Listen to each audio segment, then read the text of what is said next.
Hey everybody, Pete A. Turner coming at you here, asking you to check out my technology podcast called Popping the Bubble. There's no E on the end of bubble, B-U-B-B-L. Sandra Ponce de Leon and I, we get in and we demystify what's going on in the Silicon Valley. You want to know where we're headed? Come check us out.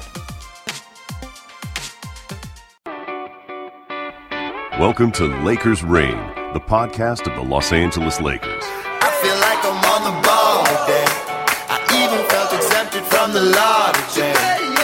It's like this revelation dawned on me.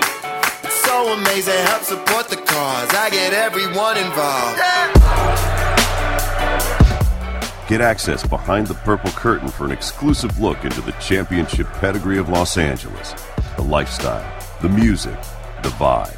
Here's your host, Nick Hamilton. Single shot of whiskey, you make it double. All my people with me always making trouble. Hey everybody, Pete A. Turner from Lakers Reign, at Lakers Reign Pod. Of course, I'm at Pete A. Turner. Filling in for Nick tonight. I'm running the points, so I'm going to give you guys my breakdown for what's been going on and get us started. And then drop into, we got Craig Ackerman, the voice of the Rockets, on. And of course, the Rockets came to town and gave us a whooping, and they'll be back. We'll actually be in Houston on the 20th, so we'll be looking ahead a little bit tonight, too. One of the things that I wanted to get into was tonight we beat the Sixers. The two young teams going face-to-face, two top picks, and a lot of great notes from this. A couple things that I saw. One, the Lakers got to the line, and they made their free throws, and I think that made a big difference in the game. These are the subtle things that have to start to happen to really cover the gap between where the Lakers are and where the playoffs are. I know Larry Nance Jr. is high on the team, and of course he's supposed to be. We want him to be, but we've got some work to do and some ground to cover. So getting to the line more, of course, but also making those free throws. The team also, I'd love to see more assists. That's obvious. Thanks a lot, Pete. Genius analysis. But what I'm saying is the Warriors they lead the league, and they're about 30 assists per game, depending on what time of the season it is. The difference between that level of play and where the Lakers, it's 5 assists, basically. So if we can pick up a little bit more, and hopefully that comes from the team in transition, because one of the things I do love about the Lakers and what Lonzo Ball is already doing is getting those rebounds and getting the break started. If that can happen, that leads to quick buckets, which changes how other teams have to deal with us. We've heard this from the other guests we've had in the past, Tim Capstraw, Tim Roy, Craig Ackerman, same kind of thing. The other thing I want to encourage all of us as Laker fans to do is to chill out a little bit. We've got to find our victories in a lot of different areas. Luke Walton does things that we don't quite understand or don't make sense and wouldn't be our choices. Of course, Luke Walton has the advantage of having the responsibility of having the job and having to deal with the consequences of it and knowing I've got to build this team. I've got to create a platform that I can rely on so that I've got 1, 2, 3 options. You know, right now he's got a tool bag and a lot of the tools he's not confident in. So he's got to find ways to create that. We have to trust that he knows what he's doing, because if he doesn't, he won't be here. I don't think we see that happening with Luke Walton. I think we see a guy that's doing a dedicated approach to taking a young team and developing them. We have to remember this as well. These young guys once again, Tim Roy, Craig Ackerman, Tim Capstraw, these guys have all said the same thing.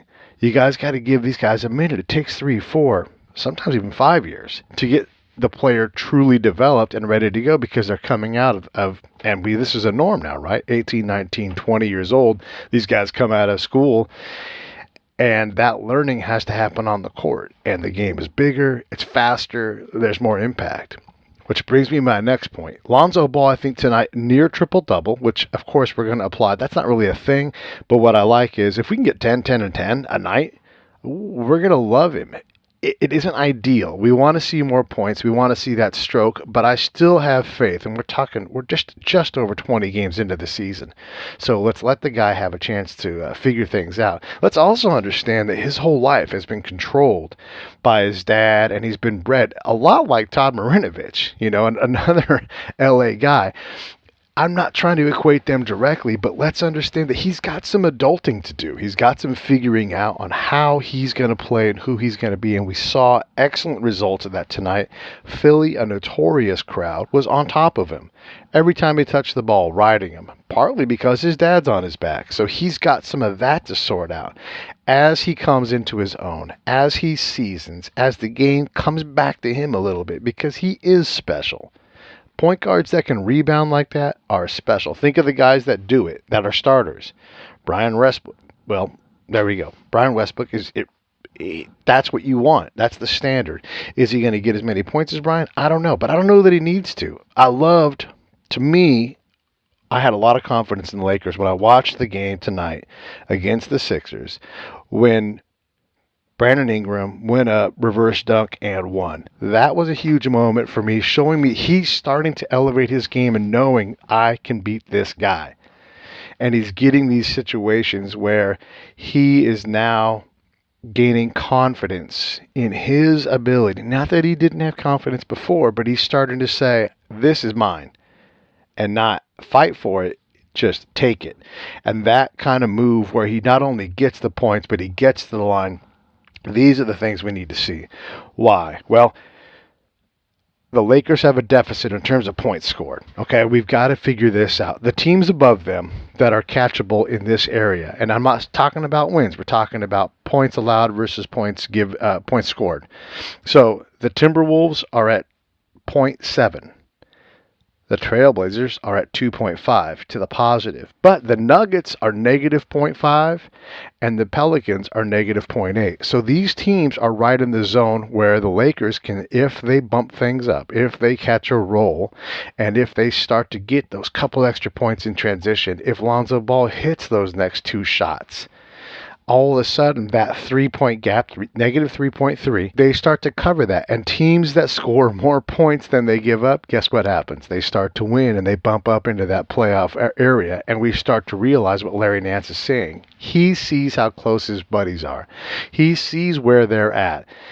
It's really not that big of a gap, but the consistency has to be there. It can't be Brook every night. It can't be Ingram waiting for him to score 30 a night. Those things, if they happen, are great. There's going to be sacrifices, points have to move around. What we want to see is a continued progress towards that. Seeing Lonzo Ball, I mean, really seriously, if one defensive stop, one three-pointer made in the game, and this is a different team, it has a different record. I like what Luke Walton's doing. I like the patience. I like that I don't understand all of it and don't always agree with it, but I like that where he's taking these guys and the results that we're getting. But I also understand that it's a challenge to get everybody in line on the same page night after night and manage the egos. These are tough things. And maybe it's not a challenge he can handle, but it does to me look like he's doing a lot of work. And I think it's paying off. Now, granted, we're all high because of the win tonight, but let's enjoy what we got right now because look at what's coming up between now and the Christmas game. Charlotte, Knicks, Cleveland, Golden State, Houston, Golden State, Portland, Minnesota. Oh, man. So let's break this down. Right now, the team is at 9-15. You play Charlotte, you got to win that game. So you go to 10-15. You play the Knicks, they're a 500 team, and you're on the road in New York. If you want to be competitive, if you want to realize Larry Nance's dream, you've got to win that game. If you don't, okay, great. Let's say they don't. Let's say that they're now, instead of 11-15, let's say they're 10-16. Then you have to deal with on the road at Cleveland, home with Golden State, on the road in Houston, on the road at Golden State. That is rough. And all of a sudden, you're a 20-loss team real fast. Portland, Minnesota, again, you have to get one of those two games. And I'm not going to say which one it's going to be, but this is where we're at. And we're looking at a team that maybe has 12 wins. And if it's got 11, we got to be pretty stoked about that. It means that we took care of business. If we got 12, it means we picked one up that was going to be tough. A 12-win team at Christmas is what we're really looking at. Anything more than that, I think, is fair to say that would be a surprise. So let's set our expectations where they need to be and understand that over the next 2 weeks, as we roll into Christmas, we have to find other things to get excited about. We need to see more Ingram dominance over other players. We need to see more progression from Ball. Hopefully he starts to find his stroke. Again, this game should start coming back to him as he goes along now. Kyle Kuzma is going to continue to impress, right? We have to look for these things and say, this is the team that we're excited about. This is the team that's going to be, in the second half, significantly better than the team that we have right now, because they will have all had some time to get to know each other and also get to know the league. Remember, this is a very, very young team. So these are some key points that I wanted to make sure I brought up to you guys as I run the point and dish the ball off. And I'm going to bounce the ball off the backboard to myself for the dunk and do the interview with Craig Ackerman here in a second. 8 games between now and Christmas, a 9-win team. If we can get to 12, well, we are really, really happy. And that means that we're about a 333 winning percentage. And that's not very good. But if we see progress, that's really what we're looking for. Progress. We have to continue to focus on defense. The ball has to continue to move. Lonzo has to get the ball in transition. Let's get these buckets. Let's use our youth and our speed to our advantage. And as we go into the second half, then we're going to start to change things. But for right now, let's be excited about the win tonight over the Sixers, and in a game where we had, look, this is something important too. We match up well against the Sixers. We should be competitive against them, and we did the things that needed to be done tonight. Was it pretty? But it was a game we needed to win on the road, and we got it. These are the things. These are the things right here. This is how we, as Nick says, trust in the process. Again, Pete A. Turner on Twitter. Nick Hamilton LA on Twitter.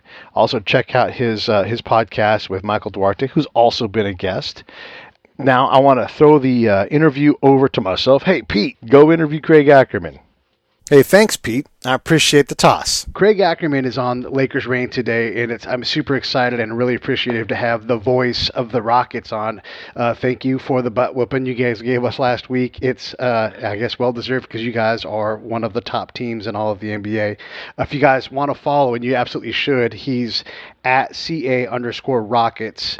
Again, the voice of the Rockets. Thank you so much for coming on. Man, you guys really gave it to us. What do you think is the difference between where the Rockets were when they were in a similar state, where it's a bunch of young guys been trying to sort it out, compared to where you guys are now?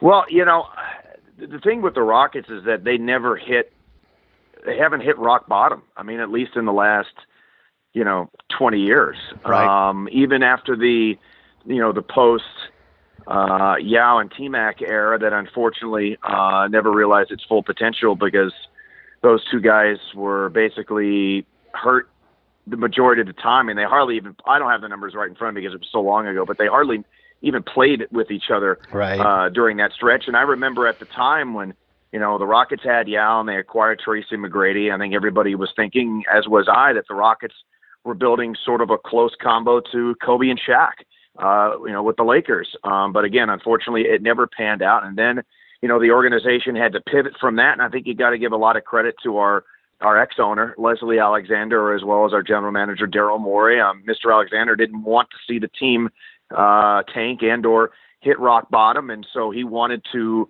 do something that, quite honestly, I don't think it had really ever been done before successfully, which would be to rebuild without completely bottoming out. And again, I think you got to give Daryl credit. And so what they did is during that 3-year period is they kept putting competitive teams on the floor. They didn't make the playoffs, but they came darn close. They were fun teams to watch. They were well coached by Rick Adelman. And again, they didn't make the playoffs, but those teams never hit rock bottom. And eventually, over the course of that 3-year stretch, Daryl would be traded like crazy, flipping players for various assets and so on and so forth, and eventually landed a couple of assets that led to the James Harden acquisition from Oklahoma City, and that sort of changed the course of the franchise as we know it. I don't think anybody thought James Harden was going to be this good and a future Hall of Famer, but I can say with pretty good confidence that at the time of the acquisition, I felt that the Rockets had themselves a real solid piece to build upon. And again, since James has come on, that first team he was on was extremely young. A team that young never wins, nor do they rarely even make the playoffs, but that team did. I think that speaks to the greatness of James even back then. And then incrementally, since he's been here, Daryl has been able to build the team up. You know, they made a run with Dwight Howard to the Western Conference Finals, and then unfortunately the following year played 500 ball, which was a bit of a mess around here. Dwight ultimately left. And the Rockets filled the void with some other veteran players. He didn't overpay anybody. He kept his cap flexibility. And lo and behold, Chris Paul is here now, and the Rockets are back on top as one of the best teams in the league.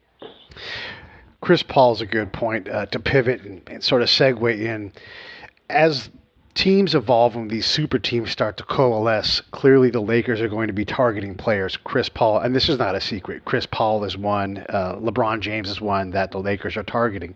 How does the Rockets become, or how do they maintain really their destination, status as for elite players that want to be in championship contention? Well, the idea is to win. I mean, if you're winning, you become a destination. I mean, I think the idea that Los Angeles and New York are destinations in and of themselves just because of the cities that they are and the allure that it gives to NBA players, I think, quite honestly, at this stage of the game has been proven false. I mean, I remember the narrative around Dwight Howard about how, he can make more money off of endorsements in Los Angeles, et cetera, et cetera, et cetera.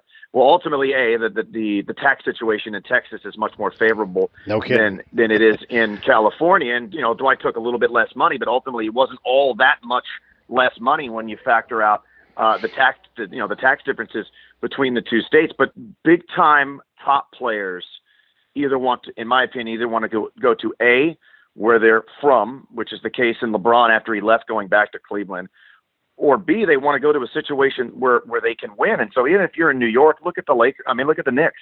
I mean, they've had 150-win season in the last, decade plus, just because it's New York. It's not a destination city. The Lakers in a situation here post-Kobe that now that I think smartly so, they've given themselves quite a bit of salary flexibility moving forward. And I think ultimately that they're going to be able to reach out and land some top free agents. But are these going to be franchise changing free agents? I mean, we'll have to find out this summer. I don't know, but I just think that the ability to win, the opportunity to win outweighs location. The Warriors were an NBA wasteland for 20 years. Boy.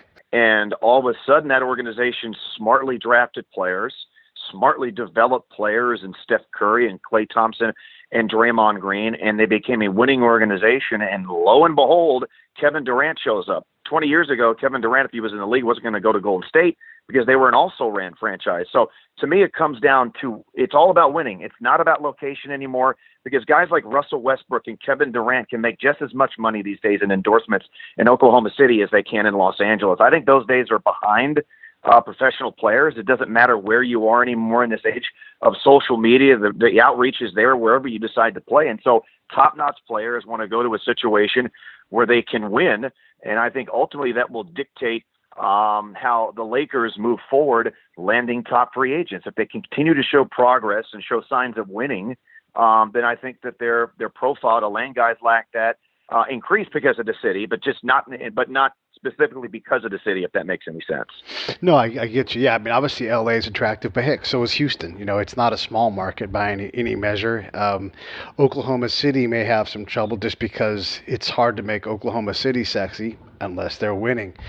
The ability of the Warriors right now to be as young as they are and as talented as they are, that's impressive, and it gives, I guess, hope to the Lakers as a team that's, we're trying to emerge, we're trying to come out. We've been stuck on 8 wins for a while, yet we're still fourth in our division and right dang near close to second place. A team like the Lakers, when you compare them against what you see nightly, from I'll just say it, there's really no better team in the NBA than the Rockets. You want to argue about Boston, you want to argue about Gold, that's fair. But there's nobody that's demonstrably better than these guys. What's missing from a team like the Lakers when you saw them? And you saw them in a bit of a blowout, so you didn't see them at their best. But what is a team like that, as you see all these teams rotate through, playing against the Rockets, what's the difference in terms of effort or in terms of a specific skill set or a role that a team like the Lakers needs to grab? Because, we're trying to figure these things out, and it's tough from the inside looking out. Well, first of all, youth and inexperience, they don't win in the NBA. They just don't. Now, like I mentioned, I made that comment about the first year that James Harden was here.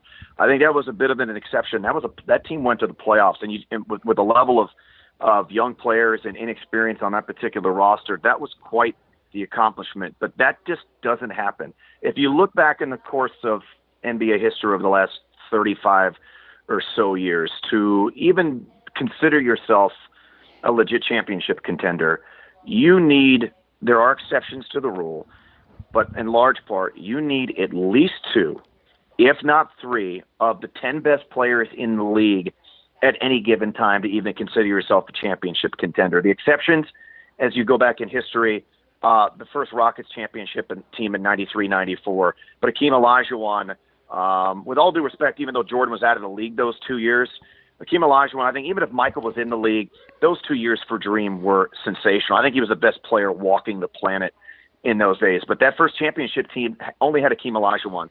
That's it. The second team acquired Clyde Drexler after scuffling through most of the season at the trade deadline on Valentine's Day of that year. And Clyde certainly at that point wasn't the player he was during his younger days in Portland. Clyde Drexler was a future Hall of Famer. So you had 2 of those guys who went on to win the championship.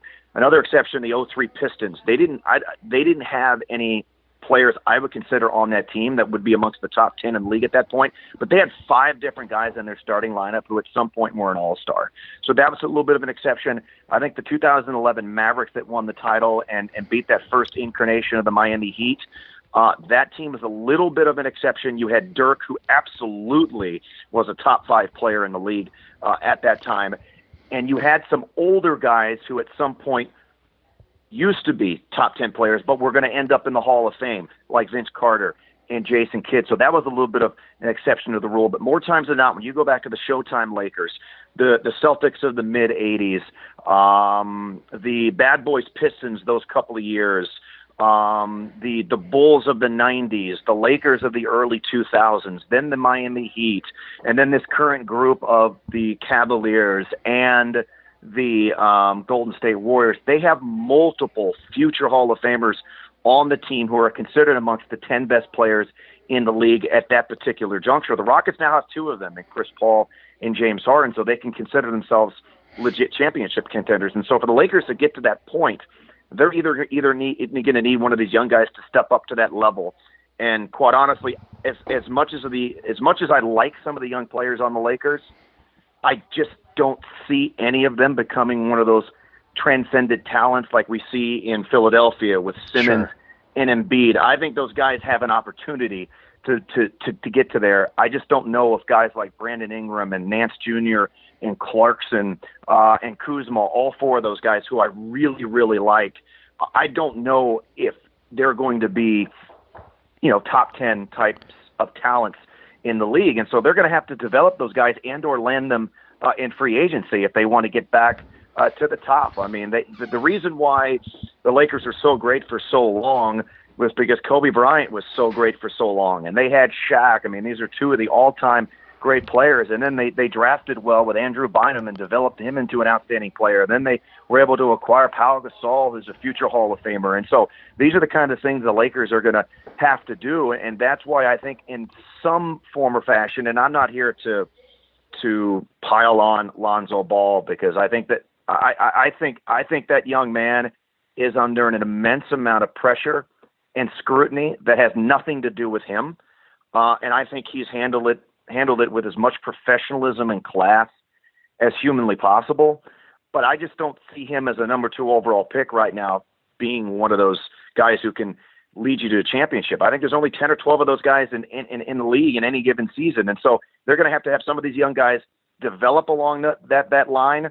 and or they're going to have to draft somebody like that or acquire them or sign them in free agency. And that's what the Lakers are going to have to do if they want to get back to being what they are, which is the flagship franchise of the NBA.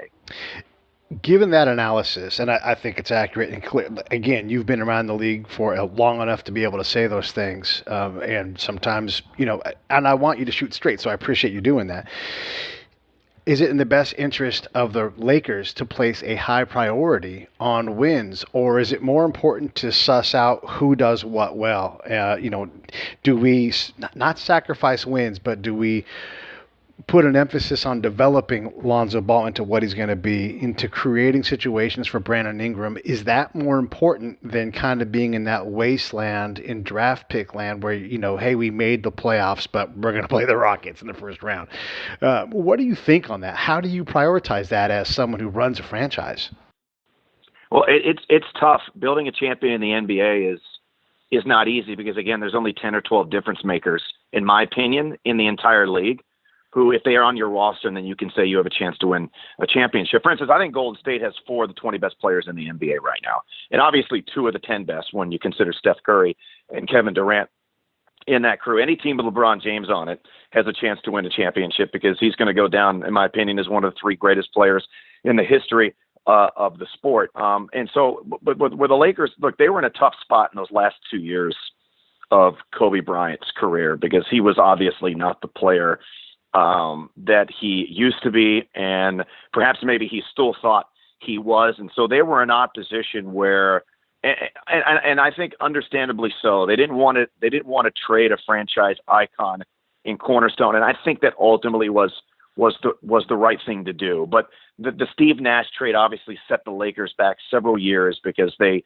traded away all of these key assets, and the Lakers don't even have their first round pick this upcoming draft, if I'm not mistaken. I think it now belongs ultimately, or can ultimately belong, to the Boston Celtics in various trades and so on and so forth that were initially set in motion by the Nash deal, and then Sam Hinkie when he was in Philly working a 3-way deal, and Michael Carter Williams, and then ultimately it's been flipped in the deal that Boston just pulled off with Philly when they traded number 1 for number 3. And so the Lakers' youth they have, at least for the time being, is what they're going to have to develop.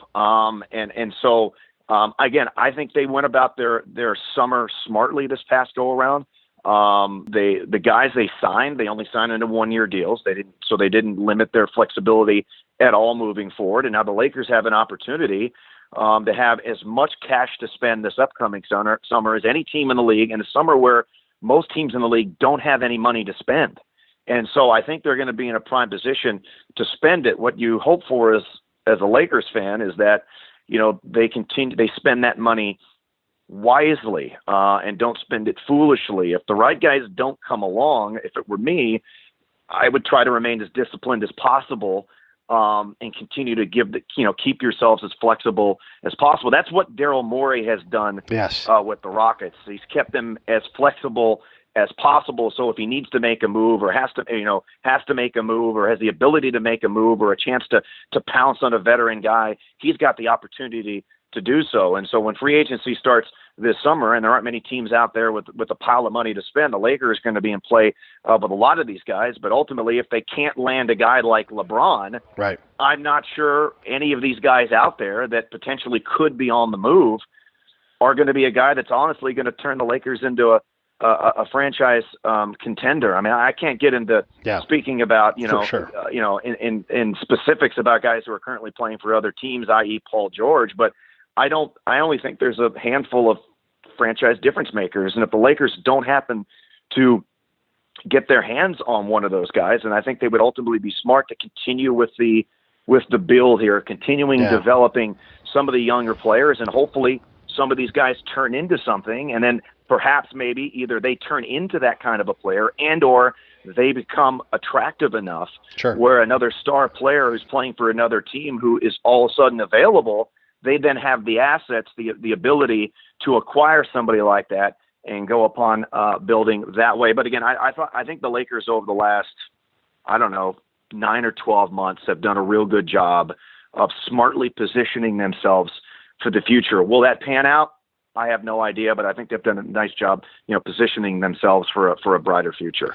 Yeah, I'm glad you brought up your GM, Daryl Morey. He, to me, epitomizes what the modern basketball GM is. And this is not a knock on Rob Pelinka or the work that Magic is doing.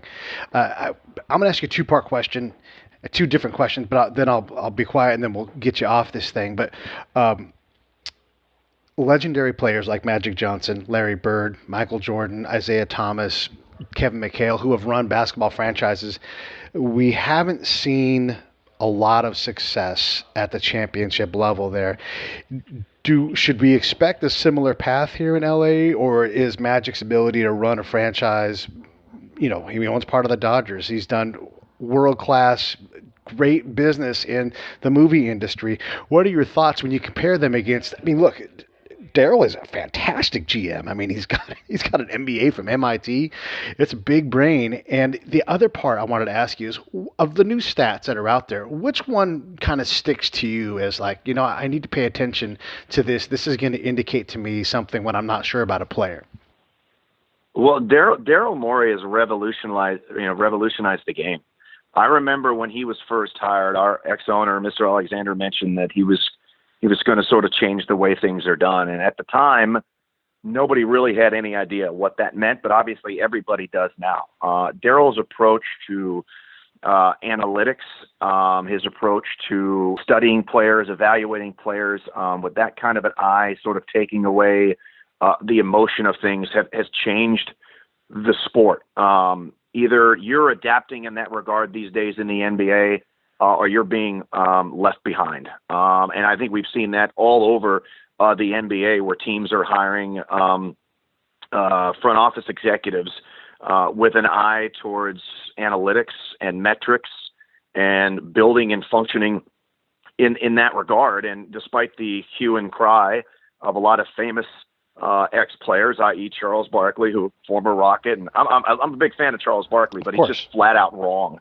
And he flat out just doesn't have any idea what he's talking about. Unless you're an organization that's moving forward in that direction, then you're going to be left behind. I don't know. I don't pretend to know the dynamics of the Lakers front office. But obviously Rob Pelinka is a pretty well-respected ex-agent. He used to rep guys like James Harden and Eric Gordon and Trevor Ariza. And so I think he's got a pretty good feel from that area. And I do believe, if I'm not mistaken, the Lakers have hired some pretty well-respected, even though they may not be on the front end of being, a general manager or a team president, but they've have hired some well-respected folks who are based in analytics. And so I certainly think that, and I don't think that was the case 5 years ago. I think the Lakers, as of 5 years ago, probably had the worst staff when it came to having an analytical mind. And I think that really hurt them, quite honestly. I think that hurt them in the Nash deal. I think that hurt them ultimately during the latter days of Kobe Bryant's career there. They got left behind a little bit. And I think as a franchise, to their credit, I think they have woken up to that, as we've seen, again, all over the NBA. So I can't speak on how much they rely on that kind of stuff. But if you're not leaning in that direction these days, then you're getting left behind. In terms of all the numbers, Daryl's got an army of guys that work for him, an absolute army of guys who, I joke, sort of get locked down in the dungeon at Toyota Center before the season starts, and they aren't allowed to see the light of day to the end of the season. But all of what these numbers do, and what analytics is, and what a lot of these ex-players don't get, it's just information. Yeah, it's just more information. Every Fortune 500 company out there, heck, probably every company worth anything in America, let alone the world, is using metrics and analytics as a tool to determine how their business is functioning, where they can become more efficient as a business. Why wouldn't professional sports use that? It's just a tool. Is it the end-all, be-all? No. The Rockets have scouts who go out and do things the old-fashioned way, and they use that information too. It's just additional information. So if you're a professional sports organization, regardless of the sport, if you're not willing to do whatever it takes to gain as much information as you possibly can about drafting players, evaluating players, figuring out what values there are in trades, how to play, I think you're doing your organization and your players and your fans a disservice. And so I'm not sure if there's any one particular number that when you asked me the question, would stand out to me. No, it's a good I answer, think though. the totality of gaining and gathering as much information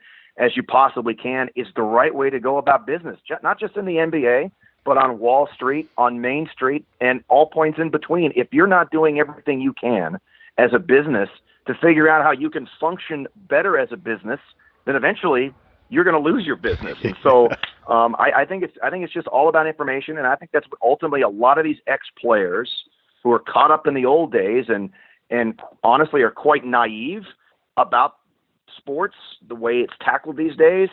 That's why I just try not to pay attention to much of that, because again, it's information. Yeah. That's all it is. And now you see that it's not just unique to Houston. It's all over the NBA. So it's not like the Rockets have any secret sauce anymore, because everybody's looking at and looking at the same data. So I think that's ultimately what it's about. Yeah, you've hit on a couple of huge points. I'm a big analytics guy. You guys have a really good baseball team, it turns out, and so do we. And yes. The Dodgers in particular, they wouldn't sign that contract with Kobe. They would say, it's been great, we're not going to do it. Just like when you have a chance to sign, a guy like Prince Fielder. Prince Fielder was incredible until he wasn't. And part of that information you get is like, I don't want 2 years of this guy, maybe. And then knowing that all of these contracts throughout 100 years of the game, we know, we have the data. We know that these contracts don't go well. The competition that wants to sign that guy, God bless. I hope it works out for you. But I'm going to take the advantage of not spending the money here and watching you spend it there, and having a team that is in a dilemma for years, because you do. And as much as I love Kobe, and as much as we as Laker fans, it was an indulgence, and I mean that was that. Look, the last contract he signed was a terrible one for the organization. But I think, as I said earlier, they were in a tough spot. And honestly, I think if the Rockets, if the Rockets get into that position in the latter stages of James Harden's career, for instance, they're going to be faced with a similar difficult decision. And I think, Akeem Olajuwon, this was before the whole analytics thing came into the NBA, but Akeem Olajuwon is still the greatest player in Rockets franchise history, but he ultimately left because the Rockets weren't willing to pay him the money that he wanted. So he finished his career. He languished in Toronto. Right. Obviously, it wasn't good for him. It wasn't a good look for the Rockets either. But I think they made the right call there. But it was a tough call because there was a lot of criticism about it. Because here's a guy who helped you deliver the only 2 championships in franchise history, and you're going to just let this guy walk. And so the Lakers were in a real tough spot, and they were stuck between a rock and a hard place. And look, on some level, like I said, I think they did the right thing by bringing him back, because they would have been crushed, if they hadn't brought Kobe back and he finished his career somewhere else. He wanted to finish it up as a Laker, and they sucked it up, and I'm sure when they signed it, they realized it was probably going to set them back a couple of years. But they made the decision that Kobe's contributions to our organization and to our fan base and to the city weighed greater than maybe starting this rebuild a couple of years earlier. And so, it always gets tough in those scenarios. But again, it's all about information. Yeah. It's all about guiding, executives guiding whatever business you're in a positive direction. If you're not willing or able to want to gather more information to make smarter decisions about whatever it is that you do in life, then, like you said, good luck to you, and you kind of see what happens from there. Yeah, right. And you don't get to look in the rearview mirror when you sign the deal. So when you sign that Barry Zito contract with the Giants, you're like, you're going to win some rings out of this, but this ain't the NFL where you can just cut a guy after making a mistake. Yeah, don't get me started on the NFL.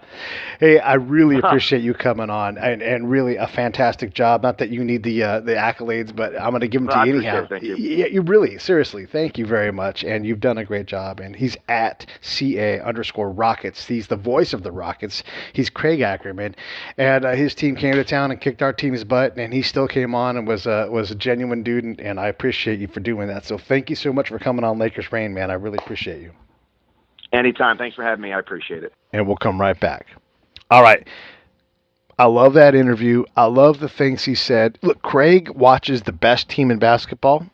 That there's a very strong argument for that. And what he's talking about kind of goes to what we opened up with. There's going to be development time, and you have to look at the things that are out there. I love what Craig gave to us. Think about that. Let's watch these next 10 or so games and see how we do, see what the team looks like, And I'm looking forward to seeing how we adapt to the Rockets the next time we see them. And maybe we'll bring Craig back to go, did you see a better team this time? Either way, we want to keep it real. We want to keep it purple and gold. We want to make it rain, and we want to stay true to what we are, and that's Lakers fans. So thank you so much for listening. We appreciate it. Would you please subscribe, tweet, share, whatever it is, get out there and give us an assist one time. We're going to do our best to get on these boards, and we want to hear from you guys for sure. So hit me up at Pete A. Turner. Hit the show up at Lakers Rain Pod. We'll be on Instagram. We're on Facebook. We're all over the place. Come talk to us. We were here to talk to you. And hey, tell us who to get. I'm going to go out. I'm going to try to get Brian Setzer. All right, everybody. Keep it real. Keep it gold. Keep it purple. Keep it raining.